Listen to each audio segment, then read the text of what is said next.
Hello everyone, সবাই কেমন আছেন? নতুন ভিডিওতে সবাইকে স্বাগতম।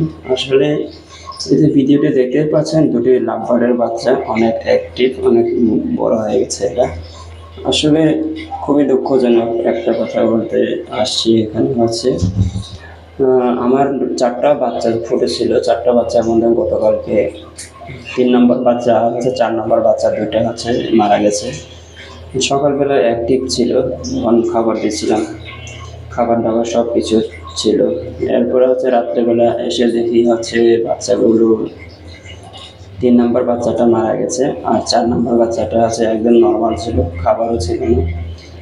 তো আমি হ্যান্ড ফিড খাওয়াই দিই, হ্যান্ড ফিড খাওয়ানোর পরে এমনি রেখে দিই, খুবই নর্মাল ছিল।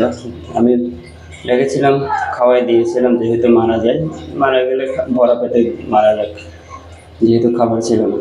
তো সেজন্য হচ্ছে খাওয়াই দিয়ে রাখলাম। সকালবেলায় উঠে দেখি হচ্ছে বাচ্চাটা মারা গেছে। খুবই দুঃখজনক, চারটার মধ্যে দুটো বাচ্চা মারা গেছে। আসলে গরমের মধ্যে হয়তো বা মারা গেছে। আর হচ্ছে এই দুটো, 1 নম্বর আর 2 নম্বরটা হচ্ছে একটু বড় হয়ে যাওয়ার কারণে, তারা একটু ছোট ছিল, সেজন্য হচ্ছে চাপ খেয়ে হয়তো বা মারা যেতে পারে। ভিউয়ার্স, আপনারা যারা পাখি পালন করেন অবশ্যই একটু সাবধানতা অবলম্বন করবেন। এখন হচ্ছে প্রচুর গরম পড়ে, গরমের থেকেও মারা যেতে পারে। পাখির রুমটাকে অবশ্যই ঠান্ডা রাখবেন। আমি তো অবশ্যই ঠান্ডা রাখি আমার রুমটার মধ্যে। আমি 1 ঘন্টা থাকলেও আমি ঘামি না, আমার রুমটা অনেক ঠান্ডা। তারপরেও অবশ্যই সচেতনভাবে রাখবেন।